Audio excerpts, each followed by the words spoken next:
So let's continue with the math section in Strivus A to Z DSA course. But before that, hey, welcome back to the channel. I hope you guys are doing extremely well. So the problem that we will be solving today is sieve of eras, Prosthenes, something like that. So this algorithm is something which is related to prime numbers.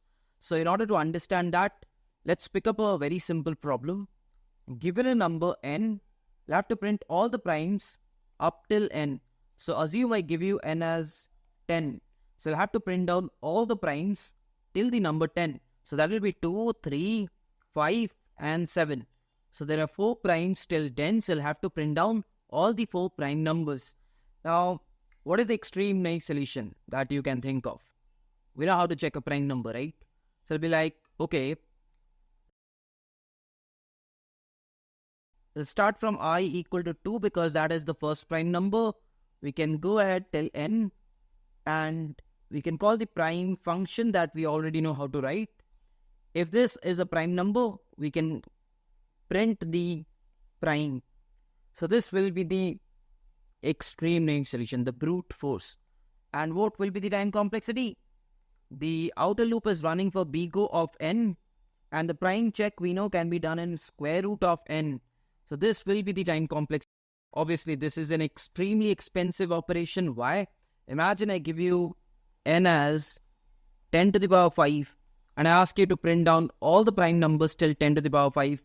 Then the time complexity will be bgo of 10 to the power 5 into square root of 10 to the power 5, which is a lot of time. And if I give you 10 to the power 6, then that's a lot of operations, right?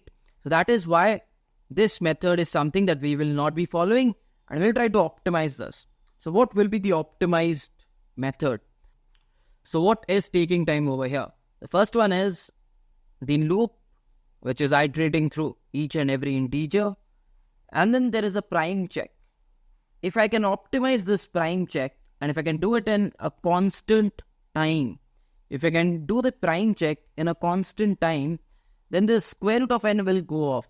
And that is what I will be trying to do. And that is where this particular algorithm sieve of Eratosthenes or something like that comes in. So what I will try to do is, I'll try to create a black box where if I pass on an integer, it tells me if it is a prime or not. But this black box will be working in bgo of 1 time complexity. So in order to do that, what I will be doing is, I'll be taking n equal to 30 just to explain you what algorithm I'm thinking of, like what is the black box that I'm thinking of. N equal to 30, I'll be declaring a prime array of 31 size, that is 1 more than the number, okay? And I've started the index from 2. I've omitted the 0th index and the first index because I know that these numbers are never prime, like 1 is not a prime number, so we'll be starting off at 2. So to start off, what I've done is, I've initialized everything with 1. All the indexes with 1 till the last index, which is 30. I start from the second index till the 30th index. Everything is 1. Okay. Now to start off, what I'll do is, I'll start with the number 2. And I know that 2 is a prime number. That is for sure because that is the first prime. I'm very sure. Can I say this? If 2 is prime, any multiple of 2 will never be prime. Something like 2 into 2, which is 4, that's never going to be prime because it has a factor 2. 2 into 3, that is 6, will never be prime because it has a factor 2. For a number to be prime, the factors can only be 1 and the number itself. So obviously 2 is a factor, so it cannot be a prime. 2 into 4, 8. 2 into 5, 10.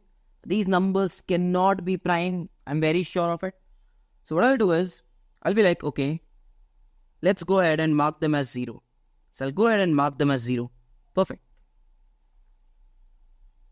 0, 0, 0, 0, 0, 0, 0, 0, and 0. So I've marked every multiple of 2 as 0 till the number that is 30. Done. So 2 is completed. What is the next number? 3. Again to the same thing. I'll be like, okay, 3 is a prime number. How do I know it? Because it is marked as 1. It is marked as 1. It didn't get a factor before. Okay, fine. So what's 3 into 2? That's will be marked as 0, 80, 25. That's where I mark it. 0. Perfect. 5 is done. 6. So you can go ahead and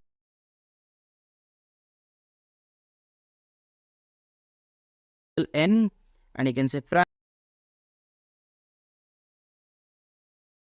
Apart from that, all the numbers are marked as 0. This 0. Perfect. 5 is done. What's the next number? 6. For 6, do I need to do anything? Because 6 is not a prime. So 6 into 2 is basically 12.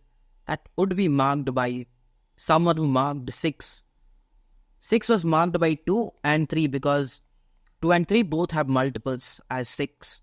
So they would have marked 12 and 6 into 3, 18 as well. 6 into 4, 24 as well. So you don't need to do anything. Got it? Perfect. Let's go to the next number. 7. Fine. 7 is 1. 7 into 2 is 14. So you can go ahead and mark it. Go ahead. For 8, do I need to do? No. For 9, 11 is a prime. So 11 into 2 is 22. On the boundary, so you stop. Perfect. For 12, no need. For 13, again you can do, and you can keep on doing. At the end of the day, this is the array that you will be having. At the end of the day, this is the array that you will be having, right? If I see what numbers are marked as 1. So 2 is marked as 1. 3 is marked as 5 is marked as 1. 7 is marked as 1. 11 is, 13 is, 17 is, 19 is, and 29 is, and 23. What is 23? Is 23 a prime? Yeah, it is a prime. So 23 is also marked as 1. So all of these numbers that are prime till 30 are marked as 1. Apart from that, all the numbers are marked as 0. Very simple. Now I have an array. I have an array primes. If I ask you, hey, if 5 is a prime, so you'll be like, prime of 5 equal to 1. Yes, it is a prime. So I have a blank. What I need to do. Now this pre-computation is known as sweep of Eratosthenes. Got it? I'll write the code, then we'll try optimizing that as well. The code is very simple. All the prime numbers till n. So first of all, we can have a prime array of size n plus 1. Please make sure you run a for loop from 2 to n and mark everything as 1. Mark everything as 1. So that's very simple. You can start off the loop from 2 and you can go on that as well. So this is what I'll do initially. Done. What is my next job? My next job is to iterate from the number 2 till n. And what do I do? I'm saying, hey, if the number is prime, if it is marked as 1, then I go over its multiple and mark all the multiples as 0. That's what I'm doing. Okay. So I'm saying, okay, fine. I'll start a loop j, and that starts from 2 into I, and j goes till n because that is the max I need. And will it be j plus plus? No, it won't be j plus plus. It will be j plus equal to I. Why? If I take 5 into 2 is 10, 5 into 3 is 15. So there's a shift of 5. That is why I'm doing plus I. Got it? Okay, fine. What do I do? I mark all the multiples as 0. That is the thing that I'm doing. If is completed, for loop is completed. I'll not be calculating the time complexity because you cannot pinpoint the time complexity of this one. This loop is easy to compute, but this one will be varying according to the I, so we cannot pinpoint. But I'll try to optimize this. Is this the most optimal solution? Probably not. But you have your prime ready. You have your prime array ready. So now in order to print all the prime numbers till n, what you need to do is, you need to run loop till n, and you need to do is make sure this pre-computation is done in the most optimal time possible. So now I'll try to optimize this. Let's try to optimize this. Some observations. So the first observation, so in order to optimize this, we'll have to do some observations. Let's start with the first observation. It's very simple. We started with the first prime 2 and we marked 2 into 2, then 2 into 3, then 2 into 4, then 2 into 5, and so on. For the next prime, which is 3, we started marking 3 into 2, 7 into 3, 7 into 4, 7 into 5, 7 into 6, and 7 into 7. Okay? Tell me one thing. For this 2, it is absolutely okay to start with 2 into 2. But for this 3, I'm saying 3 into 2. I'm saying 3 into 2. Do I need to do it? Because this has already been marked over here. This 2 would have already marked 3 into 2, right? So do I need to start from 3 into 2? Okay. But if I start from 3 into 3, will it work? It will. Let's look at over here. 5 into 2 would already been marked by 5 into 2. 2 into 5. 2 into 5. 2 into 5 would have already marked it. 3 into 5 would have already been marked here. 5 into 4, which is 20. And 4 is a multiple of 2. So that have been already been marked by 2. Okay. So you actually start from 5 into 5, which is 25. And that's the first number you mark. Same with 7. 7 into 2 would have been marked by 2. 3 into 7 by 2, by 5, and by 2 or 3. 42, because this is 42, which would be marked by either 2 or 3. Agreed? So you actually start from 7 into 7. So what I observe, I into I. Okay, perfect. I can straight away start from I into I. I know this. One optimization would have been marked by 2. 3 into 7 by 2, by 5, and by 2 or 3. 42, because this is 42, which would be marked by either 2 or 3. Agreed? So you actually start from 7 into 7. So what I observe is, I don't need to start from 7 into 2. Like basically, I don't need to start from I into 2. I can straight away start from I.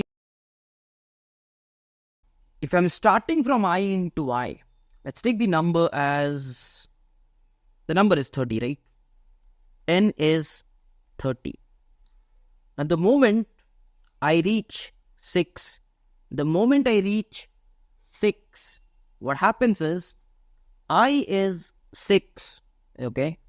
And this is false. Fine. After that, I is 7, and this is true. What happens to the J loop is, 7 into 7, that's 49. 49 lesser than 30 is false. So actually you don't mark anything beyond. You don't mark because 7 into 7 would have exceeded your number, right? So do I need to go till n? I don't need, because you have a condition as I into I. So the max you need to go is till square root of 30, that's 5 point something. See, if you go till 5, it will work. If you go till 5, it will work, because for 5, the inner loop will be 5 into 5, that's 25, and you'll mark 25 as 0. Got it? So you don't need to loop till this. Instead of it, you can do square root of n. So you can write the for loop as, for I equal to 2, I into I lesser than n, and I plus plus. If you write this, it will be absolutely fine. So you're optimizing, and we have optimized a lot. So you might be thinking, okay, we're doing a lot of pre-computation, but what is the time complexity? First of all, we're running a big O of n loop in order to mark all the numbers as 1. So that's a big O of n. This one I cannot explain you because this is something which is mathematically proven, and the time complexity is n logarithmic of log of n. That is the time complexity, and it's because it's a prime harmonic series. And no one will be asking you to derive the time complexity because it is extremely complicated. So do not get into it. Just remember that the time complexity is n log of log n. It's not log n, it's log of log n. Okay. And after that, this is another big O of n. So in order to print all the primes till n, the time complexity is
you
you.